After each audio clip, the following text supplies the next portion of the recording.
Bonjour, aujourd'hui je vais vous lire un extrait de « Tous les hommes n'habitent pas le monde de la même façon » de Jean-Paul Dubois aux éditions de l'Olivier.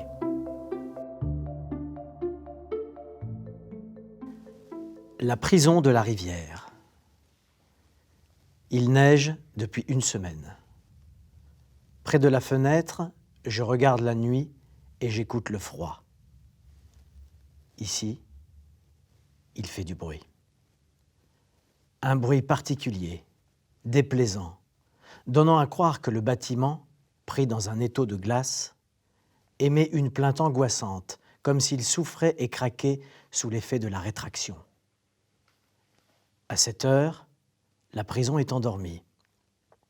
Au bout d'un certain temps, quand on s'est accoutumé à son métabolisme, on peut l'entendre respirer dans le noir comme un gros animal, tousser parfois, et même déglutir. La prison nous avale, nous digère et, recroquevillé dans son ventre, tapi dans les plis numérotés de ses boyaux, entre deux spasmes gastriques, nous dormons et vivons comme nous le pouvons. Le pénitencier de Montréal, dit de Bordeaux pour avoir été construit sur l'ancien territoire d'un quartier éponyme, est situé au numéro 800 du boulevard Gouin-Ouest, à la lisière de la rivière des Prairies.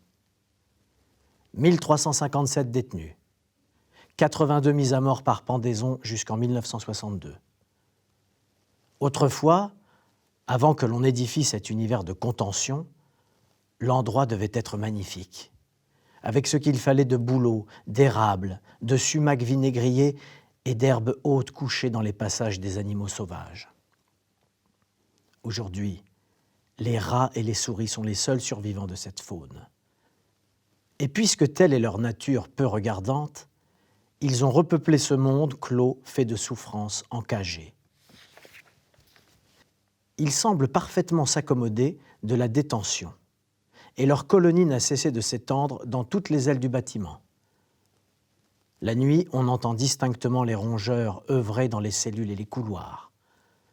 Pour leur barrer l'accès, nous glissons des journaux roulés et de vieux vêtements sous les portes ou devant les trappes d'aération. Mais rien n'y fait. Ils passent, se glissent, se faufilent et font ce qu'ils ont à faire. Le type de cellule dans laquelle je vis est surnommé un condo, ce qui veut dire un appartement. Si l'on a affublé cet espace de ce vocable ironique, c'est parce qu'il est doté d'une surface légèrement supérieure au modèle standard, lequel parvient à comprimer ce qui reste en nous d'humanité dans quelques 6 mètres carrés. 2 lits superposés, 2 fenêtres, 2 tabourets scellés au sol, 2 tablettes, un lavabo, un siège de toilette. Je partage cet enclos avec Patrick Horton, un homme et demi qui s'est fait tatouer l'histoire de sa vie sur la peau du dos. Life is a bitch and then you die. Et celle de son amour pour les Harley-Davidson sur l'arrondi des épaules et le haut de la poitrine. Patrick est en attente de jugement après le meurtre d'un Hells Angel appartenant au chapitre de Montréal, abattu sur sa moto par ses amis qui le soupçonnaient de collaborer avec la police. Patrick était accusé d'avoir participé à cette exécution. Eu égard à ses intimidantes proportions et à son appartenance à cette mafia des motocyclettes possédant un superbe catalogue de meurtres et d'assassinats à son actif, tout le monde s'écarte respectueusement devant Horton, comme s'il s'agissait d'un cardinal lorsqu'il déambule dans les couloirs du secteur B. Connu pour partager l'intimité de sa cellule, je jouis dans son sillage du même respect que ce drôle de nonce. Cela fait 2 nuits que Patrick gémit durant son sommeil. Il souffre d'une dent et ressent les élancements caractéristiques d'un abcès. Il s'est plaint de cette douleur à plusieurs reprises auprès du gardien qui lui a finalement fait porter du Tylenol. Quand je lui ai demandé pourquoi il ne se faisait pas inscrire sur la liste d'attente du dentiste, il m'a dit « Jamais. Si tu souffres d'une dent, ici ces fils de pute ne te soignent pas la dent, ils te l'arrachent. Si tu souffres de 2 dents, c'est pareil, ils t'arrachent les 2. » Nous cohabitons depuis 9 mois et les choses se passent plutôt bien. Une communauté de destin fantaisiste nous a fait arriver ici à peu près en même temps. Très vite, Patrick a voulu savoir avec qui il allait devoir partager tous les jours sa cuvette de toilette. Alors je lui ai raconté mon histoire.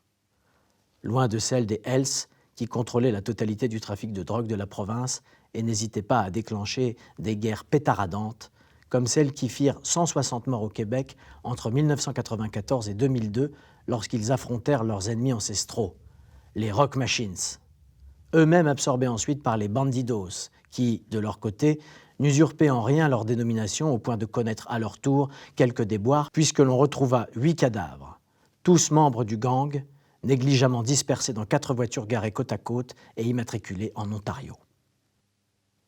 Quand Patrick apprit la raison de mon enfermement, il s'intéressa à mon histoire avec la bienveillance d'un compagnon du devoir, prenant connaissance des premières tentatives maladroites de son apprenti. Lorsque j'eus terminé mon modeste récit, il se gratta le lobe de l'oreille droite dévoré par un eczéma rougeoyant.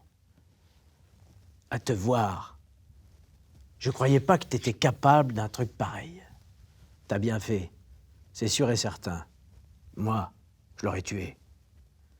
Peut-être était-ce, après tout, ce que j'avais voulu faire, et selon les témoins, c'est sans doute l'acte que j'aurais commis, si 6 personnes résolues ne s'étaient alliées pour me maîtriser.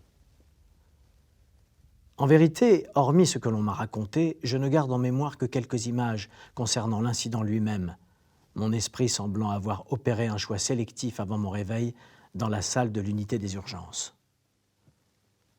Putain, oui, je l'aurais tué, cette merde. Ces mecs-là, faut les ouvrir en 2. Ses doigts fouillaient toujours son oreille en feu et il se balançait lourdement d'un pied sur l'autre.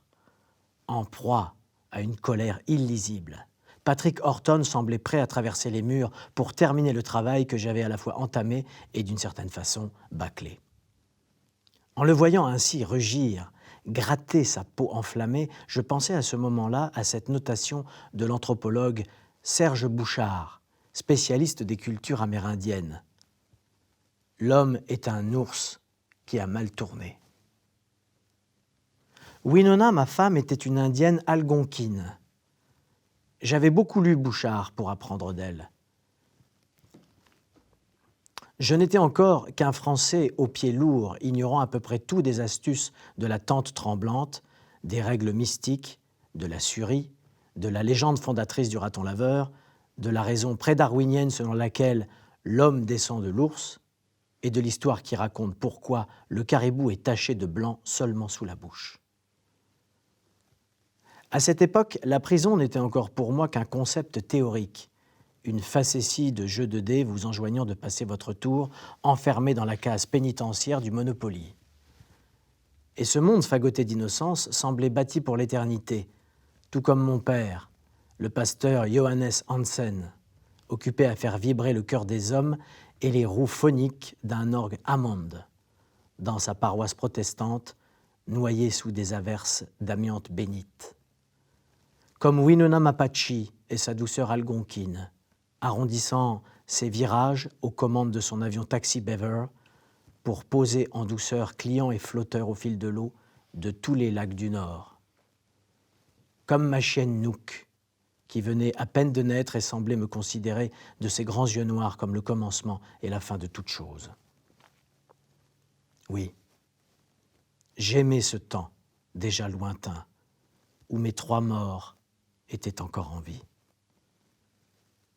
Je voudrais tant trouver le sommeil, ne plus entendre les rats, ne plus sentir l'odeur des hommes, ne plus écouter l'hiver au travers d'une vitre, ne plus devoir manger du poulet brun bouilli dans des eaux grasses, ne plus risquer d'être battu à mort pour un mot de trop ou une poignée de tabac, ne plus être contraint d'uriner dans le lavabo parce que, après une certaine heure, nous n'avons plus le droit de tirer la chasse d'eau. Ne plus voir tous les soirs Patrick Horton baisser son pantalon, s'asseoir sur la lunette et déféquer en me parlant des bielles entrecroisées de sa Harley qui, au ralenti, tremblait comme si elle grelottait. À chaque séance, il œuvre paisiblement et s'adresse à moi avec une décontraction confondante qui donne à penser que sa bouche et son esprit sont totalement découplés de sa préoccupation rectale. Il n'essaye même pas de moduler ses flatulences d'effort. Tout en finissant ses affaires, Patrick continue de m'éclairer sur la fiabilité des derniers moteurs désormais montés sur des cylind blocks dits isolastiques, avant de réajuster ses braies comme un homme qui a fini sa journée et d'étaler sur la cuvette un linge immaculé censé tenir lieu d'abattant, et qui sonnait un peu pour moi à la fois comme la fin d'un office et un ite missa est. Fermer les yeux, dormir. C'est le seul moyen de sortir d'ici, de laisser les rats derrière soi.